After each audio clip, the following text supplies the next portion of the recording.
Seniors, have you ever woken up, looked out the window at a quiet morning, and felt a subtle, shifting realization that the person looking back in the mirror is not quite the same person who stood there a decade ago?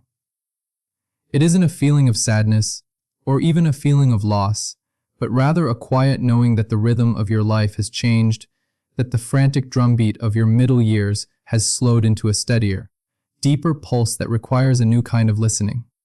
This moment of realization is something almost everyone experiences as they move through their later decades, specifically as they approach and surpass the milestone of 80 years old, and while society often paints this time with brushes of decline or fragility, the reality from a medical and psychological perspective is far more profound and, frankly, far more interesting. We need to have an honest, private conversation about what actually happens to your physiology, your psychology, and your spirit when you enter this advanced chapter of life, because understanding these mechanisms doesn't just make you smarter, it makes you calmer, and it turns the unknown into something you can navigate with the grace of a captain who knows these waters well. Let's begin by addressing the phenomenon that almost every senior notices first, which is the peculiar warping of time itself. You might have sat down to read the newspaper or enjoy a cup of coffee and suddenly looked up to find that the entire morning has evaporated, leaving you wondering where the hours went. This isn't you losing your grip on reality. It is actually a well-documented psychological shift where the brain changes how it encodes memories and perceives duration. When we are young, everything is new: the first day of school, the first job, the first heartbreak. And because the brain is processing so much novel information, time feels stretched out and long. As we age, we develop routines and mastery over our environment, which is a good thing for reducing stress, but it means our brains go on autopilot more often, causing days to blend together and years to seemingly fly by. However, there is a hidden benefit to this that we rarely talk about. As the linear march of time seems to speed up, your ability to be present in the singular moment actually deepens. You stop living for the vague promise of 5 years from now and start inhabiting the right now with a richness that younger people simply cannot access. You might find yourself staring at a bird on the feeder or watching dust motes dance in a sunbeam with a level of appreciation that would have seemed boring to your 40-year-old self. This is not a slowing down of capacity, it is a refinement of focus. You are trading the width of time for the depth of experience. As we settle into this understanding of time, we must also address the companion to time, which is energy, and specifically how your physical reserves change their rules of engagement. In your 50s and 60s, you could often push through fatigue, banking on a night of good sleep to reset the odometer, but as you move toward 80, the biological margin for error narrows. The reserves of cellular energy, specifically the efficiency of your mitochondria, naturally decrease, meaning that when you deplete your battery, the recharge cycle takes significantly longer.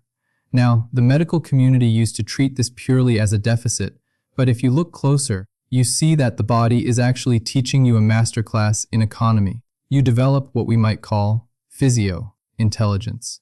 You instinctively learn that you cannot run errands for 5 hours straight, so you plan your day with precision, accomplishing the most important tasks in your peak window of energy. You stop wasting movement. You stop wasting effort on things that yield low returns.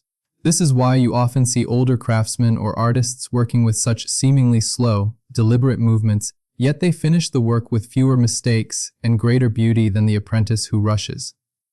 Your body is not betraying you. It is forcing you to become essentialist. It is demanding that you prioritize, and in a world that is addicted to business, this biological mandate to slow down and choose wisely is actually a superpower.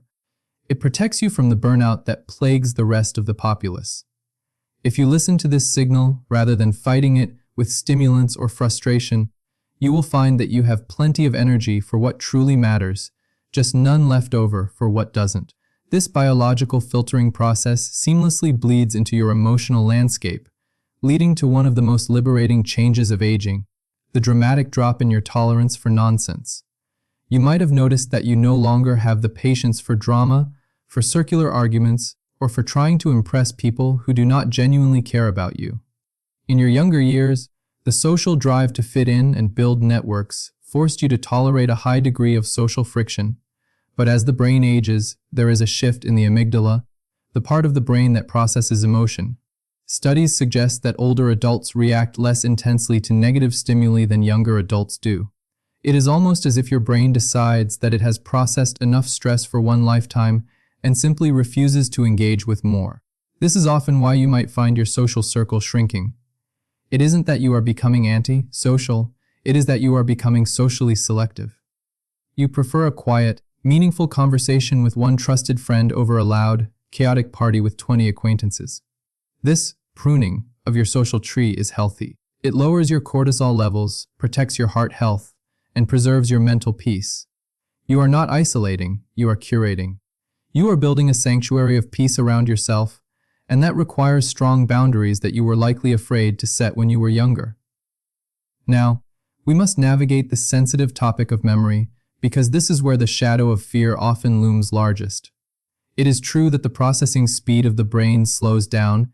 Recalling a name at the snap of a finger becomes harder because the neural pathways, while still intact, are traversing a much larger library of information. Think of it this way. A library with 10 books is easy to search, but a library with 10,000 books takes a little longer to walk through. However, while fluid intelligence, the ability to solve new problems quickly, may decline, crystallized intelligence, the accumulation of knowledge, vocabulary, and experience often remains robust or even increases.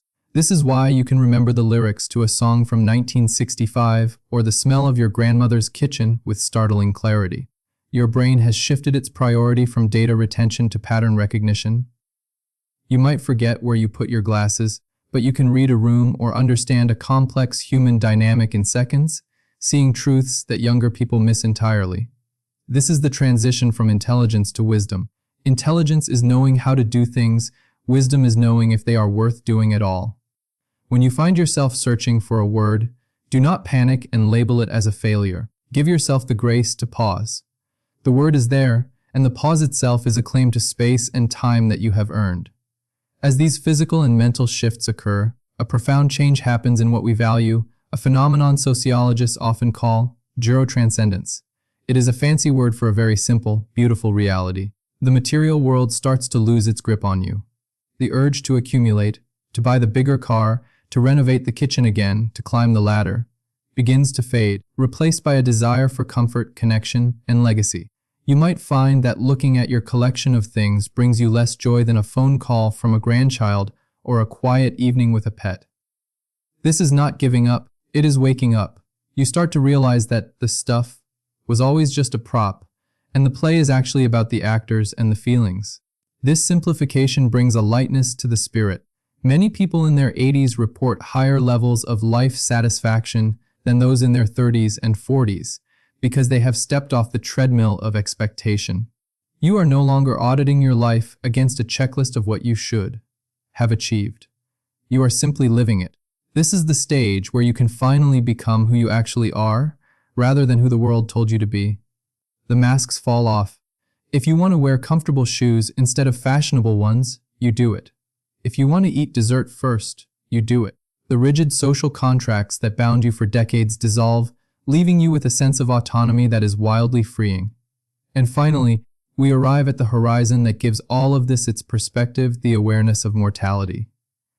In our culture, we are taught to run from the idea of death, to hide it with dyes and surgeries and silence. But as you enter your later years, the concept of mortality shifts from a terrifying phantom to a quiet companion. It stops being a source of constant anxiety and starts functioning as a filter for decision-making. Because you know that time is finite, you stop postponing joy. You say the words, "I love you," more easily. You forgive grudges because carrying them feels too heavy and pointless. This awareness creates a sweetness to life, a poignancy that makes the colors a little brighter and the hugs a little tighter. It pushes you to focus on your legacy. Not necessarily a financial legacy, but the emotional signature you leave on the people around you. You begin to ask, how will I be remembered? And did I make people feel safe? These are the questions of a soul that is maturing, not decaying. It leads to a spiritual deepening, whether that is within a religious framework or simply a personal sense of connection to nature and the universe.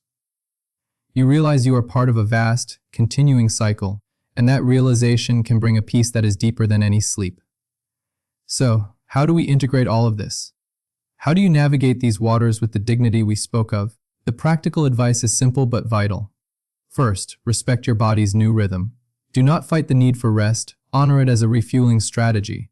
Hydrate more than you think you need to, as your thirst mechanism dulls with age, and water is the lubricant for both your joints and your thoughts. Keep moving, not to become an athlete, but to tell your brain that you are still an active participant in the world. A daily walk is a signal to your biology that you are still hunting and gathering life.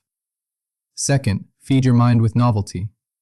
While you cherish the old memories, try to learn one small new thing a day, a new word, a new route to the grocery store, a new type of music.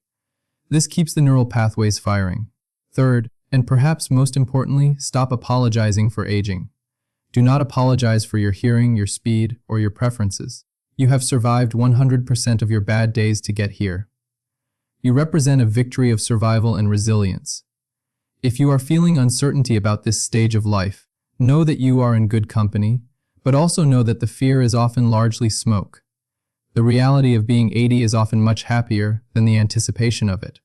It is a time of immense freedom, where the heavy lifting of career building and child rearing is done, and the view from the summit is yours to enjoy.